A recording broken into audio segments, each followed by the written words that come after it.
Hello everybody, it's TMOG 217. Welcome to a very special set review. Taking a look at set number 7590, the Toy Story Woody and Buzz to the Rescue. This set contains 92 pieces and released in 2010. This set is based off of the very first Toy Story movie, and a fun fact about the box is that there's two different box arts. One is the one that you have right here before you, and then another that's more of a boring white border background kind of style box. And so just wanted to point that cool little detail out. Anyway, now let's have a look at the actual set and crack it open and speed build it.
So here we have the set all built up, and honestly, this looks great. I love the build of this.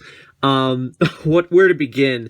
I guess we'll start off with the printed parts. You do have some nice printed pieces for RC right here, and that continues on both sides right here. And then also where Buzz is standing, you got a nice little printed piece as well. Surprisingly, I thought these were going to be stickers, but they're not. They're actually prints, which goes to make me appreciate the set a little bit more because of that. You use frying pans to make up RC's eyes, and that's a pretty cool detail so that you can kind of position the eyes a little bit, and that's pretty cool. I think one of the main things that brings up the price of this set is the fact that it uses one of the old car motor things where you just push it back. You can hear it kind of clicking, and then once you release it, it'll shoot forward really fast. Oh boy. Just be careful how you hold on to that. So yeah, I can see a lot of people getting a lot of playability out of that just based off that one feature if they wanted to recreate certain scenes from the movie where they're catching up to the truck or just escaping the dog. Either way. Woody does sit quite nicely on there using some studs that are right there.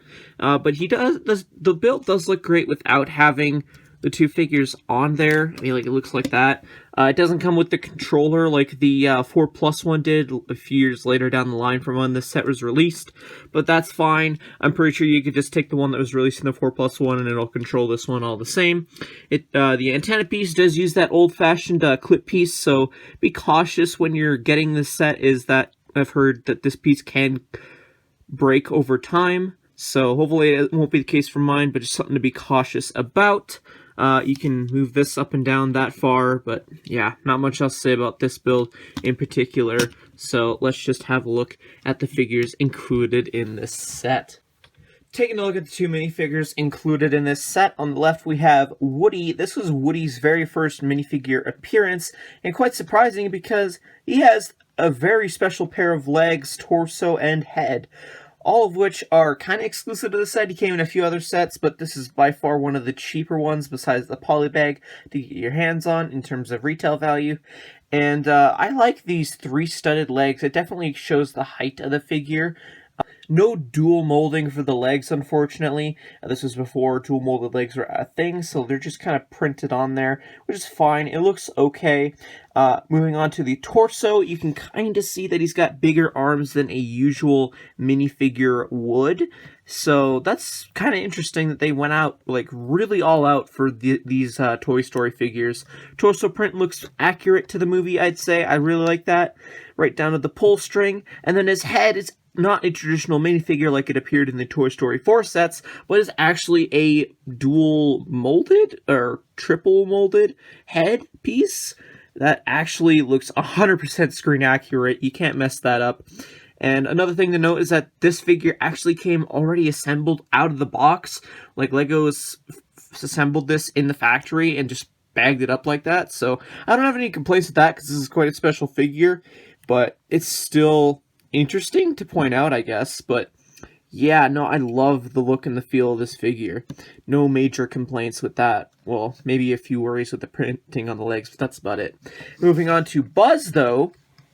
He is technically not exclusive, but is at the same time, if you want to count that rocket expansion. And the thing about the rocket is it even has a printed thing called the Big One.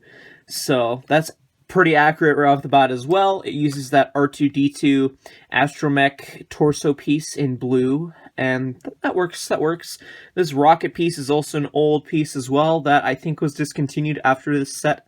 So, but still, looks accurate, and that just plugs in using a jumper Technic piece onto the back of Buzz Lightyear's little jetpack backpack thing.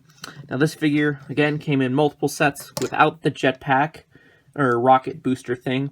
I think I want to point out is that I've heard some copies of Buzz Lightyear come the way mine did, where the printing on the teeth aren't really well done. I think maybe the eyes look a little funky as well, but other than that, it's quite fine. If you remove all of the wings and the windshield and whatnot, you can see that there is a torso print underneath with the Star Command logo, and I'm assuming what could be something that hooks on the backpack. So, nice attention to detail. Wasn't necessary to have any more torso printing besides the waist thing, but it's always appreciated. Fun fact, this torso was also re-released in the Toy Story 4 line of sets, but was not with the CMF of Buzz Lightyear. Anyway, now let's move on to what else this set includes. Taking a look at the instructions, you have the box art. Again, I'm not sure if the box art is different like it is with the actual box. I assume it would be. But anyway, moving on to the first page, I love the background of Andy's wallpaper throughout the entirety of these instructions. It's very nostalgic for me.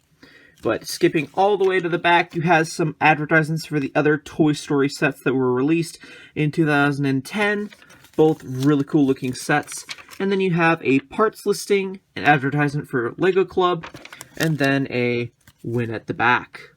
In terms of extra parts, what I got in my copy of the set, overall, I'd say for the price you had at the time for when this set was released, it feels fair and balanced, mainly because, again, I feel the main thing that jacked the price at the time was that pullback motor action. But that's fine. That enhances the playability of the set.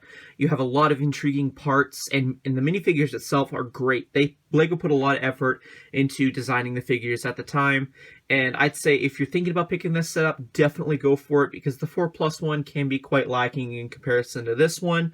It can be a bit on the pricey side nowadays, but I'd say it's worth it, just mainly for that nostalgia factor. Like, if you're gonna recreate that one scene from Toy Story 1, you gotta get this set. Anyway, those are more or less my thoughts. Let me know yours in the comment section down below. If you enjoyed this review, consider leaving a like. Subscribe if you're new to the channel. Hit that bell notification. It'd be very much appreciated. Check out the social media links in the description below. And yeah, again, thank you everyone so much for watching, and I'll see you all in a future video. Till then, see you later.